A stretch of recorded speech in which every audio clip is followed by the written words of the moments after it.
Hello friends, good morning. नमस्कार, मैं हूँ अर्चना। वेलकम टू लर्न विद वीवी।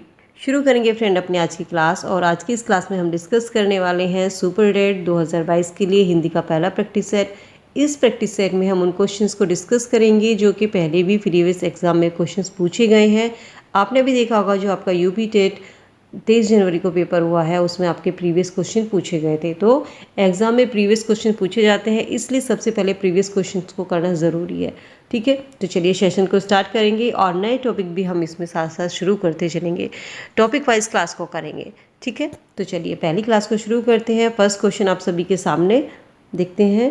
प्रकाशन वर्ष की दृष्टि से डॉक्टर हरिवंश राय बच्चन की रचनाओं का सही अनुक्रम क्या है? प्रकाशन वर्ष की दृष्टि से डॉक्टर हरिवंश राय बच्चन की रचनाओं का सही अनुक्रम आपको बताना है। फर्स्ट है आप सबके सामने मधु कलश, मधुबाला, मधुशाला, निशा निमंत्रण। इनको आपको प्रकाश वर्ष सबसे पहले किसका किया गया था? यहाँ पर ऑप्शन हमारा सही होता है ऑप्शन बी। ठीक है, ऑप्शन बी हमारा यहाँ पर सही होगा। मधुशाला, मधुबाला, मधु कलश, निशा निमंत्रण। मधुशाला आई थी 1935 में, मधुबाला आई थी 1936 में और मधु कलश आई थी 1937 में। निशा निमंत्रण का प्रकाशन वर्ष था 1938। ये वर्ष भी आप साथ साथ नोट करते चलिए। ठीक है, चलिए अगले क्वेश्चन की ओर आगे बढ़ते हैं। तुलसीदास के रचनाकार कौन है? तुलसीदास के रचनाकार Mahadevi Verma, Kesardas, Suryakant Tripathi Nirala, doctor Ramvilas Sharma. Most important लगा लीजिए, बहुत एग्जाम में ये पूछी जाती है आपकी।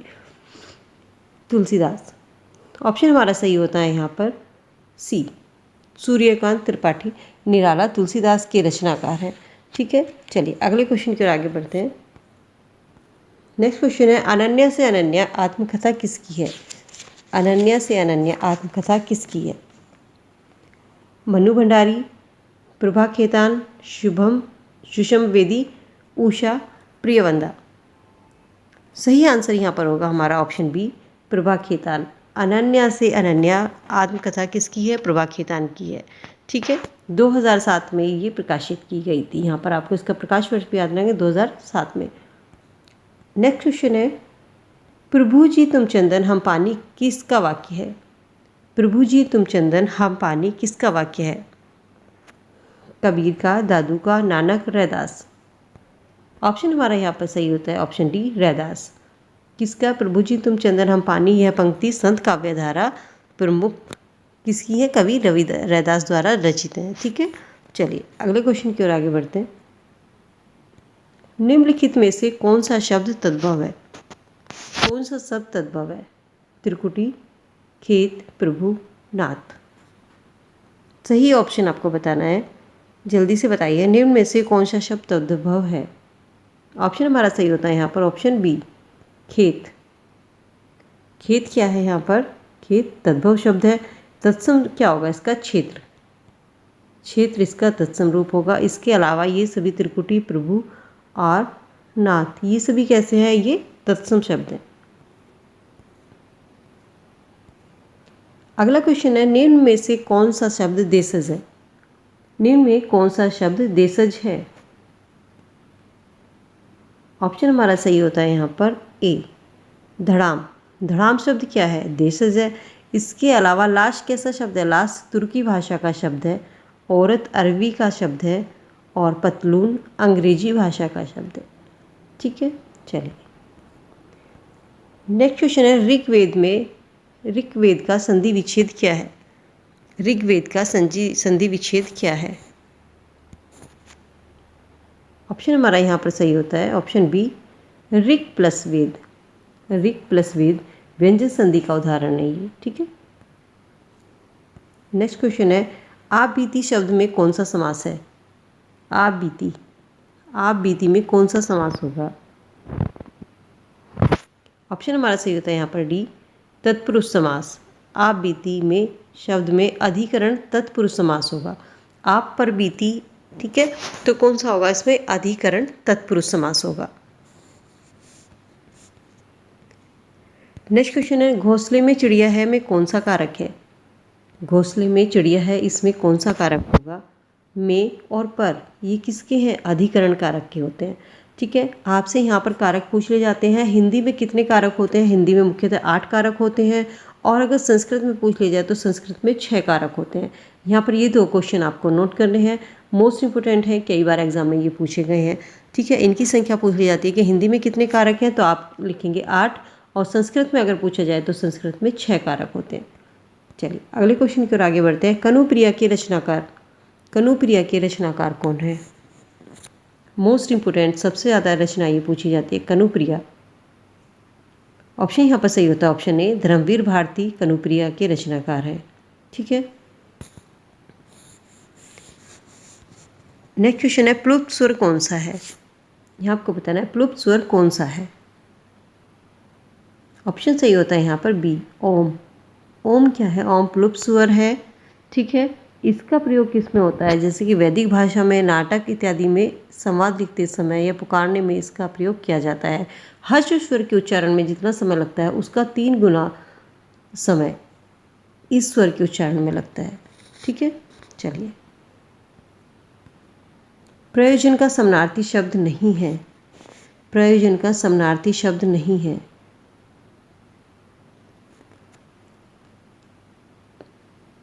प्रयोजन का समानार्थी शब्द नहीं है। ऑप्शन हमारा सही होता है यहाँ पर सी, नियोजन। नियोजन शब्द प्रयोजन का समानार्थी नहीं है, क्योंकि नियोजन का अर्थ क्या होता है? नियुक्त करना होता है। इसके अलावा लक्ष्य, हेतु, उद्देश्य, ये तीनों ही शब्द क्या हैं? ये प्रयोजन के समानार्थी शब्द हैं। ठीक है, चलिए अगले क्वेश्चन की ओर आगे बढ़ते हैं। ऋजु का विलोम शब्द क्या है? ऋजु का विलोम शब्द, ऑप्शन हमारा सही होता है यहाँ पर सी, वक्र। ऋजु का विलोम होगा यहाँ पर वक्र। नेक्स्ट क्वेश्चन है, निम्न विकल्पों में से किस विकल्प में विशेषण का निर्देश अशुद्ध है? निम्न विकल्पों में किस विकल्प का विशेषण अशुद्ध है? ढाई क्या है? अपूर्णांक बोधक है। दूसरा क्रमवाचक, ये भी सही है। नौकर, वह नौकर, ये कोई विशेषण नहीं है। 26 पूर्ण बोधक। ऑप्शन हमारा यहाँ पर जो अशुद्ध होगा वो होगा वह नौकर। वह नौकर क्या है? वह नौकर कोई विशेषण नहीं है। विशेषण क्या है? यह सार्वनामिक विशेषण है। संज्ञा से पहले अगर आपका सर्वनाम आता है तो वो किस में आता है? वो आता है सार्वनामिक विशेषण के अंतर्गत। ठीक है, विशेषण मूलतः 4 होते हैं, गुणवाचक, सार्वनामिक विशेषण, संख्यावाचक और परिमाणवाचक। ठीक है, चलिए अगले क्वेश्चन की ओर आगे बढ़ते हैं। नेक्स्ट क्वेश्चन है, आप भला तो जग भला वाक्य में सर्वनाम के किस भेद का बोध होता है? आप भला तो जग भला वाक्य में सर्वनाम के किस भेद का बोध होता है? ऑप्शन हमारा सही होता है यहाँ पर निजवाचक सर्वनाम। यहाँ पर किसकी बात हो रही है? निजवाचक सर्वनाम की बात हो रही है, क्योंकि यहाँ पर कर्ता बोधक है और पर जो स्वयं कर्ता का काम नहीं करता है। ठीक है, और यहाँ पर आपकी कभी कभी सर्वनाम पूछ ले जाते हैं। सर्वनाम कितने प्रकार के होते हैं? सर्वनाम के भेद कितने होते हैं? 6। सर्वनाम के कितने भेद होते हैं? 6 भेद होते हैं। ठीक है, चलिए नेक्स्ट क्वेश्चन है, उच्चारण स्थान की दृष्टि से कौन सा विकल्प शुद्ध है? यहाँ पर आपको बताना है कि उच्चारण की दृष्टि से कौन सा शब्द शुद्ध है। ऑप्शन हमारा सही होता है यहाँ पर बी, से। से क्या है? से दंतीय वर्ण है। ठीक है, चलिए नेक्स्ट है, निम्न में से कौन सा कथन अशुद्ध है? निम्न में से कौन सा कथन अशुद्ध है? 2 महाप्राण व्यंजनों का उच्चारण एक साथ हो सकता है। हिंदी में ज्ञ का उच्चारण परंपरा से भिन्न हो गया है। 6 संयुक्त व्यंजन है, ये भी सही है। विसर्ग कंठीय वर्ण है, ये भी सही है। तो हिंदी में ज्ञ का उच्चारण, ज्ञ किससे मिलकर बनता है? ज्ञ बनता है जय प्लस अणय से मिलकर बनता है, और इनका उच्चारण इन दोनों से भिन्न होता है। ज्ञ का उच्चारण अलग होता है, जय का और अणय का उच्चारण अलग होता है। तो हिंदी में ज्ञ का उच्चारण परंपरा से भिन्न हो गया, तो ये ऑप्शन भी सही होगा। 2 महाप्राण व्यंजनों का उच्चारण एक साथ हो सकता है, ये ऑप्शन हमारा यहाँ पर गलत होता है। तो ऑप्शन हमारा सही हो जो होगा यहाँ पर होगा 1। ठीक है, चलिए नेक्स्ट क्वेश्चन की ओर आगे बढ़ते हैं। मेरे लड़के ने मेरी आज्ञा का पालन नहीं किया वाक्य में लड़की के विषय में कौन सा विकल्प अशुद्ध है? मेरे लड़के ने मेरी आज्ञा का पालन नहीं किया वाक्य में लड़के के विषय में पूछा गया है, इसमें से कौन सा विकल्प अशुद्ध है? देखिए लड़का क्या है यहाँ पर? लड़का क्या है? पुल्लिंग भी है। लड़के क्या है? इसका कर्ता है। और लड़के, मेरे लड़के की बात की जा रही है, तो मेरे लड़का एक वचन होगा। बहुवचन यहाँ पर आपका विकल्प अशुद्ध होगा। तो ऑप्शन यहाँ पर जो सही होगा हमारा, इन्होंने विकल्प अशुद्ध बताना है तो विकल्प सी सही होगा यहाँ पर। राम आम खाता है में वाच्य का कौन सा रूप होगा? राम आम खाता है में ऑप्शन हमारा सही होता है यहाँ पर डी, कृतवाच्य। कृतवाच्य क्योंकि क्रिया का लिंग वचनकर्ता के अनुसार जहाँ पर हो उसे हम क्या कहते हैं? उसे हम कृतवाच्य कहते हैं। ठीक है, चलिए अगले क्वेश्चन की ओर आगे बढ़ते हैं। रहीमन पानी राखिए बिन पानी सब सून, पानी गए न उबरे मोती मानस शून। इस दोहे में कौन सा अलंकार है? इस दोहे में कौन सा अलंकार है आपको बताना है। ऑप्शन हमारा यहाँ पर सही होता है डी, श्लेष अलंकार। मोती के यहाँ पर पानी के देखिए कितने शब्द, 3 अर्थ बताए गए हैं। मोती के लिए चमक है, मनुष्य के लिए सम्मान और चूने के लिए जल। ठीक है, अगले क्वेश्चन की ओर आगे बढ़ते हैं। नेक्स्ट क्वेश्चन है हमारा, निम्नलिखित में से कौन सा शब्द शुद्ध है? निम्न में से कौन सा शब्द शुद्ध है आपको बताना है।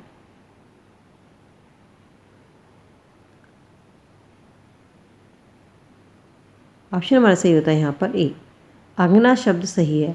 देखिए चांद में भी ये वाली बिंदु आती है आपकी। ठीक है, आँख में भी कौन सा चंद्र बिंदु आएगा, और अंक में ये वाली चंद्र बिंदु नहीं आएगी। अंक में आपकी केवल ये वाली बिंदु आएगी। ठीक है, यहाँ पर कौन सा सही होगा? अंक होगा। यहाँ पर ये भी गलत होता है, चांद भी गलत होता है, अंक भी गलत होता है। ठीक, चलिए अगले क्वेश्चन की ओर आगे बढ़ते हैं। निम्न में से किस शब्द की वर्तनी सही है? निम्न में से किस शब्द की वर्तनी सही है? ऑप्शन सही होता है यहाँ पर डी, सन्निधि। नेक्स्ट है, उपचारात्मक शिक्षण की सफलता किस पर निर्भर करती है? उपचारात्मक शिक्षण की सफलता किस पर निर्भर करती है? भाषा के नियमों के ज्ञान पर, समय और अवधि पर, समस्याओं के कारण की सही पहचान पर, उपचारात्मक शिक्षण की सामग्री पर। तो यहाँ पर सबसे ज़्यादा ऑप्शन सही होता है वो होता है समस्या के कारण की सही पहचान करने पर उपचारण शिक्षण की सफलता निर्भर करती है। ठीक है, तो ऑप्शन यहाँ पर सी हमारा सही आंसर होगा। नेक्स्ट क्वेश्चन है, कवि और उसकी रचनाओं का कौन सा जोड़ा सही नहीं है? शिवराज भूषण किसकी है? भूषण की है। शब्द रसायन देव की है। परिमल सूर्यकांत त्रिपाठी निराले की है। उद्धव शतक भारतेंदु हरिश्चंद्र की नहीं है। उद्धव शतक किसकी है? ये जगन्नाथ दास रत्नाकर की रचना है। ठीक है, उद्धव शतक किसकी है? जगन्नाथ दास रत्नाकर की रचना है।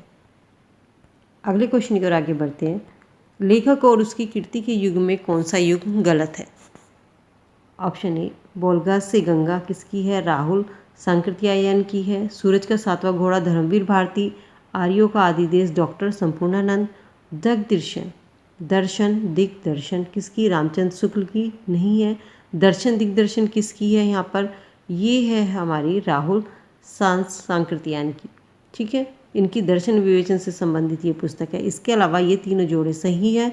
और धर्मवीर भारती, सूरज का 7वां घोड़ा, आर्यों का आदि देश मोस्ट इंपॉर्टेंट रचना है। इन दोनों को आप रट लीजिए, जो कि एग्जाम में बहुत सबसे ज़्यादा पूछी जाती है। ठीक है, चलिए अगले क्वेश्चन की ओर आगे बढ़ते हैं। विराम चिन्ह की दृष्टि से कौन सा वाक्य अशुद्ध है?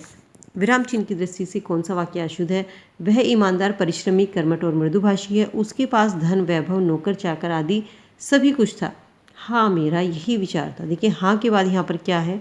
यहाँ पर क्या आएगा? हाँ के बाद अल्प विराम चिन्ह लगना है। हाँ, तो यहाँ पर जो वाक्य की अशुद्ध होगा वो कौन सा ऑप्शन होगा? C option. ठीक है, चलिए अगला क्वेश्चन है, कौन सा शब्द भिन्न अर्थ और प्रकृति का है? कौन सा शब्द है जो भिन्न अर्थ और प्रकृति का है?